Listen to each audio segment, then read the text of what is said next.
বিশ্বকাপ শুরুর ঠিক আগে বড় ধাক্কা খেল ইরানের ফুটবল সমর্থকরা। দেশটির ফুটবল ফেডারেশন জানিয়েছে ইরানের সমর্থকদের জন্য বরাদ্দ টিকিট প্রত্যাহার করা হয়েছে। এতে আগে থেকেই ভ্রমণ পরিকল্পনা করা হাজারো ভক্ত অনিশ্চয়তায় পড়েছেন। এমন সিদ্ধান্তকে রাজনৈতিক হস্তক্ষেপ হিসেবে দেখছে তেহরান, তবে সমাধানের চেষ্টা চালিয়ে যাচ্ছে ফিফা।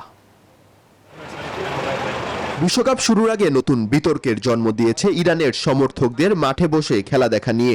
দেশটির জনগণের জন্য বরাদ্দ টিকিট শেষ মুহূর্তে প্রত্যাহার করা হয়েছে। ফলে সরকারি প্রক্রিয়ায় যারা ইতিমধ্যে ভ্রমণ ও আবাসনের ব্যবস্থা করেছিলেন তারা অনিশ্চয়তায় পড়েছেন।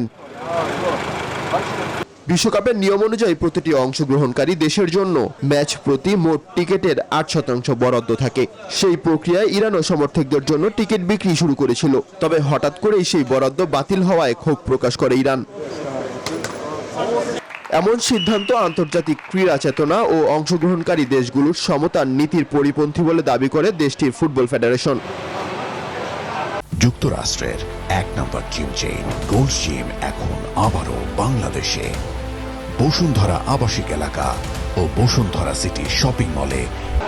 এদিকে ফিফা জানিয়েছে ইরান সমর্থকদের ম্যাচে উপস্থিতির সুযোগ সর্বোচ্চ পর্যায়ে নিশ্চিত করতে তারা ইরান ফুটবল ফেডারেশনের সঙ্গে ঘনিষ্ঠভাবে কাজ করছে।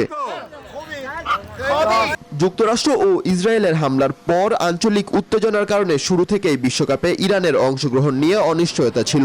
যদিও শেষ পর্যন্ত খেলোয়াড়রা ভিসা পেয়েছেন, তবুও সমর্থকদের টিকিট প্রত্যাহার নতুন করে বিতর্কের জন্ম দিয়েছে।